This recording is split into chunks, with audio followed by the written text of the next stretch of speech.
Well, we got some more breaking news regarding Russia and Ukraine, of course. Russia recognizing breakaway republics of Ukraine as the United States, unfortunately, tries to exploit the region for a global war. And we've got a Canadian member of Parliament claiming that honking your horn is an acronym for Heil Hitler. But that's not all. We also have a former Pfizer VP warning that COVID-19 vaccine program is part of a worldwide conspiracy. Hey everybody, welcome to Current Disclosure for Tuesday, February 22nd, 2022. That's right, folks, 2/22/22. I am your host, Jason Work. This podcast is relentlessly dedicated to the ongoing pursuit of the truth. Hashtag #UnfilterTheTruth. Please subscribe to the podcast at your favorite podcast provider. It's free, by the way. It's free. You can find me on social media on Parler, CloudHub, and Getter at Jason_Work. The email address is jason@currentdisclosure.com. And of course, the home of all of this, headquarters right here at currentdisclosure.com. Currentdisclosure.com. That is the home base. And folks, also want to let you know, if you check out the website, you can subscribe to it, also free, by the way, at the bottom of the home page, where it says get new content delivered directly to your inbox. So whenever there's an update, you just put in your little old email right there, and you will get automatic free updates from the website. Also, all the podcast archives are posted there. The blog is there. I just put up an article yesterday called Enough is Enough about the Canadian trucker situation. You can find that there. You can share it with whoever you want. There's a great page for news from several different sources, all the latest breaking news that's updated automatically. So please check out currentdisclosure.com, and again, the email, jason@currentdisclosure.com. That we are, folks, one of the things we do here, obviously, is, the main thing is we're looking at the news all around us, and we decipher it, we analyze it, we commentate on it from a biblical worldview. And I was reminded of this verse over the past couple weeks from Isaiah 62:6, which says, I have set watchmen on your walls, O Jerusalem.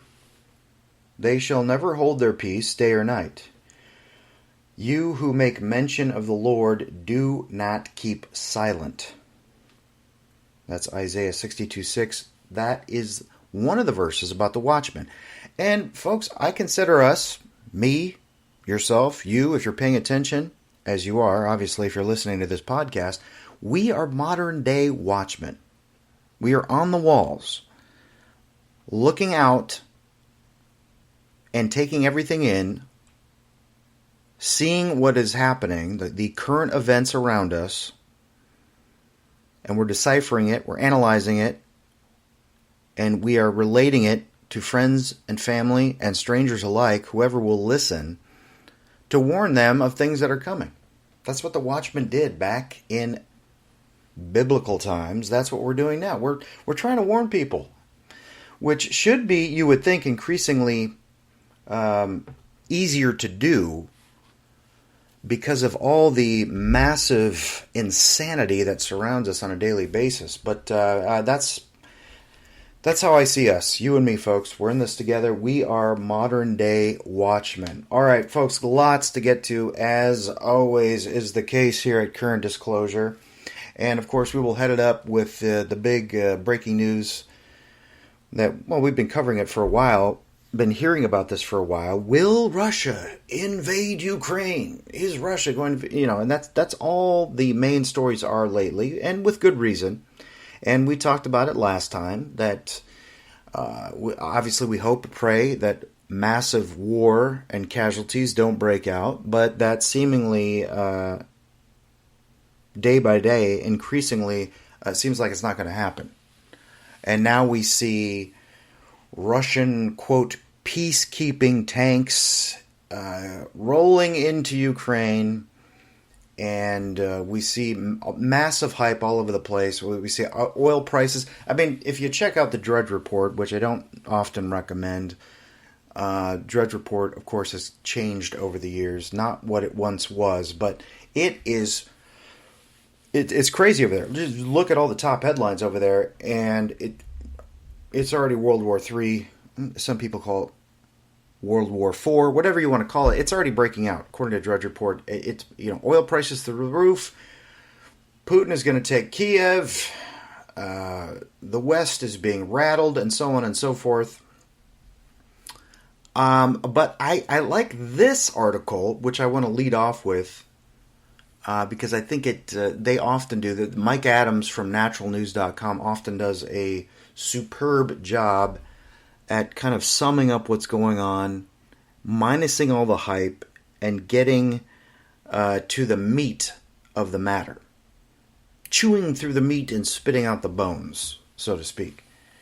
And he does a great job here with this article that came out today, Tuesday, February 22nd, 2022, by Mike Adams. That's right, folks. It's 2/22/22. By the way, side note, what's all the craziness about that? To me, it's just fun. It's 2/22/22. But, you got people, astrologers out there going crazy over these, numerologists going nuts because it's 2/22/20. Massive power shift in the stars, they say. Anyway, here's the headline. Russia recognizes breakaway republics of Ukraine as United States tries to exploit the region for global war. Now, we have talked about this on previous broadcasts. The desire to have global war, it never dissipates. It doesn't go away. This is a continuous thing. We saw this with Iraq. We saw this with Afghanistan. We've been hearing the hype about China and Taiwan and of course now Russia and Ukraine. And this is, it's coming to a head. It's happening right before our very eyes. But the military-industrial complex, I suppose to use a buzz phrase, the military-industrial complex is a mad, insane, power-hungry machine. And they are once again at it, trying to do all they can. I'll just get into this, as is widely being reported across all kinds of media today. Russian President Vladimir Putin has signed on to Russia's recognition of the individual states of two breakaway regions wishing to leave Ukraine, Donetsk and Luhansk. Probably butchered the pronunciation. And by the way, folks, I don't think a lot of folks even know the gritty details of what's happening right now with this whole Russia-Ukraine situation. Because if you watch the dumbed-down propaganda, state-run media, corporate-owned media, it's just Putin is riding in on a white horse with Russian forces invading Ukraine. Run for cover. I mean, that's basically what they're doing. The most dumbed-down version of it. But if you actually look at what's going on and why, and I'm hoping that's why you listen to Current Disclosures, because we do sometimes delve deeply into these issues. It's not just a 30-second soundbite or a 5-minute, quick interview with somebody that really doesn't know what they're talking about. But hey, put somebody on for credibility's sake, right? Anyway, so these regions, so you got Putin signing on. This was big news yesterday. Putin signing on to Russia's recognition of the individual states of two breakaway regions wishing to leave Ukraine, Donetsk and Luhansk. These regions, which, by the way, literally have centuries of history existing as part of Russia, have reportedly signed on a mutual defense treaty with Russia and are asking Russia for assistance in defending themselves against Ukraine. Which, by the way, Ukraine doesn't want the regions to separate from Ukraine. By the way, side note, talking to a friend today, and he brought this up, and he's totally right. What's happening with the world today? It's a fight over land. It's a fight over territory. That's never stopped. You would think in 2022 we would have our territory settled, our borders settled. Not the case. By and large, folks are still fighting over land. Anyway, so you've got the Donetsk and Luhansk regions, which are known to be rich, by the way, in mineral resources, which is big right now, considering all the supply chain breakdowns, as well as agricultural production.